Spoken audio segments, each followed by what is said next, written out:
Let's talk about raising children of identity and purpose in a culture of confusion.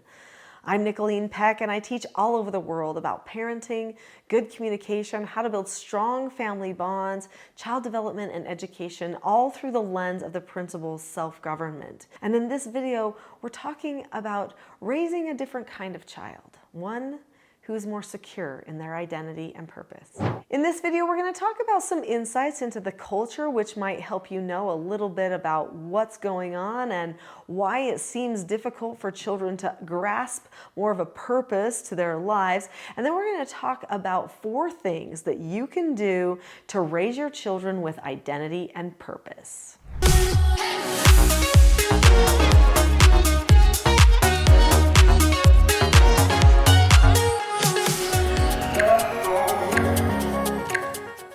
Our children are being raised in a culture that tells them you can be anything, but nobody's telling them how to be someone. There's a difference there. And I hope that's interesting to you. That's an insight I really wanted to share. We are telling people you can be a job or a career or whatever else that we tell people that they can be anything. But what does it mean to be a person?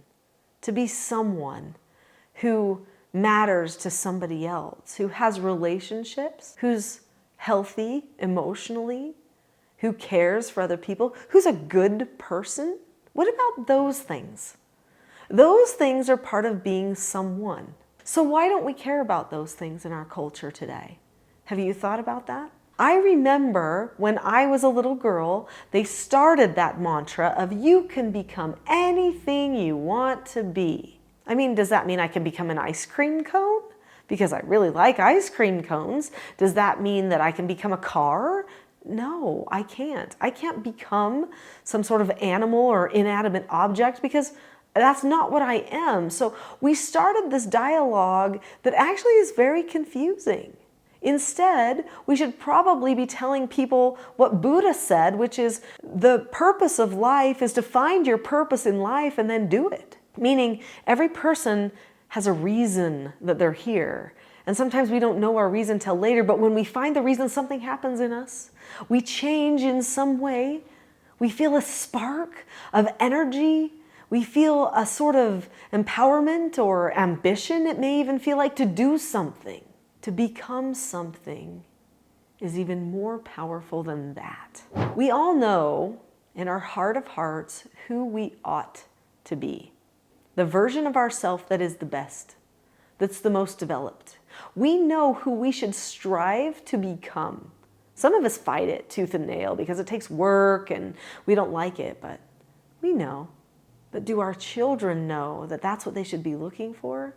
Is to become the version of the person they ought to be and not just want to be something else. Like, oh, I want to be a millionaire. Great, you want to be a bank account?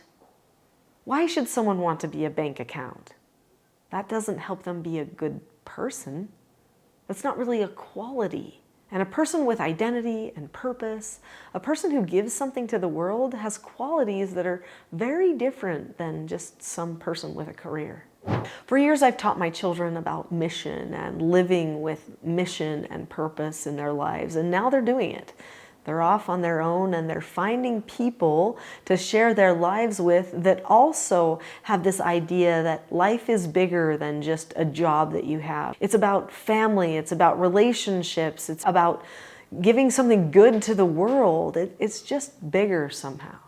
And that's what they want more than anything. Sure, they're still wanting to get a paycheck and have a place to live and all those kinds of things, but those things are not the main things about their life, which means they're willing to sacrifice for other people because life isn't about themselves. If you think of that statement, you can become anything you want to be, it's all about you. That's not about mission or purpose at all. When a person does not feel a sense of purpose or mission in their lives, they feel lost because they're just doing everything for themselves. There's no real happiness that comes from that. You can try, you can get a little bit of pleasure, but long-term joy or happiness does not come unless you're willing to serve and give to other people. And for some people that goes against the grain because they're so acutely aware of how they feel and what they want all the time. But our society does not breed selflessness as well as it used to. And that's because we aren't encouraging families as much as we used to.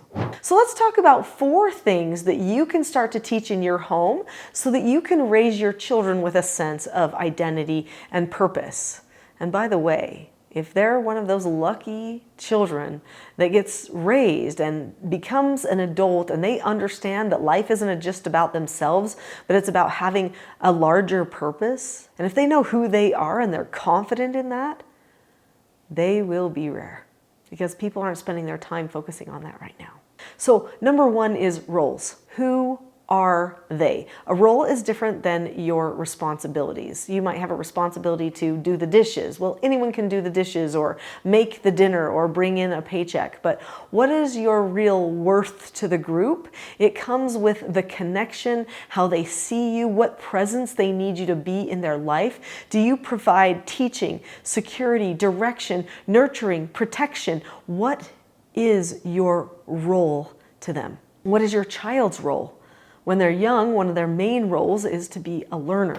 I actually wrote an entire book about roles because, well, it was sad. I thought people understood it. I thought it was a given, but actually it didn't take me very long in the parenting world to recognize people didn't have the basics of what it meant to be a mother and love it and be a father and enjoy that, or what was the role of 15-year-old son or 13-year-old daughter. They didn't know.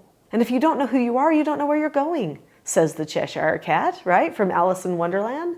If we want to get somewhere, we've got to start with who we are, and then we can get somewhere. So our family needs to know who they are individually. They need to know their roles, but also we need to know as a family who we are. That leads me to the second thing. The second thing we need to teach our children is vision. Who are we as a group? What are we hoping to accomplish as this group of people? So in my TSG parenting course, I talk about creating a family vision. So uniting everyone under one purpose for what you're doing as a family. This helps everybody see that all the corrections and the skills that they learn and all the things they go through are actually worth it, because they have a goal to become a certain group of people and to feel a certain way about each other.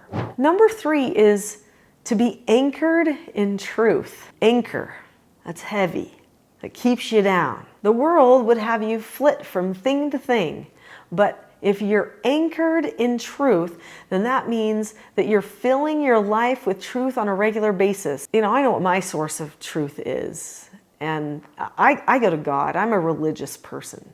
And so I'm going to fill my time with turning toward God. I'm going to spend some time every single day. I'm going to listen to uplifting music, read great books, watch things that I feel like bring me closer to truth. I'm going to have conversations in my family about truth. I'm going to look at the things that are happening in the world around me, and I'm going to bring it back to a comparison of what's true. What's true? That's a big ask. It's a big question. Without a source of truth, it's hard to find it. Philosophy has been trying to figure it out for years, and they gave up and said nobody defines true anymore. We just talk about the philosophy of everything else. When in reality, the whole point of philosophy is to find truth. And old philosophers used to go to that. So your family has to get in a little bit to the why of things, the philosophy of things, the history of things, in order to find truth. So share that together as a group. Discuss those things. Finally, number 4, teach a calm response to disagreement. Calmness. Calmness is power. When a person has calmness, that means that they are okay no matter what happens around them. That they can evaluate themselves and bring themselves to a place where they can think in their front brain, even if there's chaos going on around them. They can problem solve. They can focus.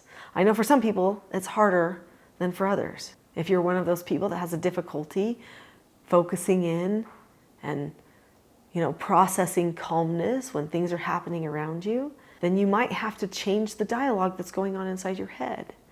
And that is really at the heart of self-government. So I'd like to share some help with calmness for you and for your family. I have a Calm Parenting Toolkit.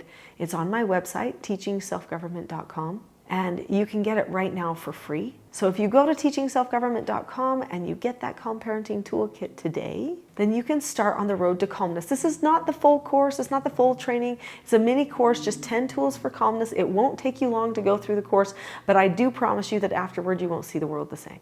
So go to teachingselfgovernment.com today. I'll see you there.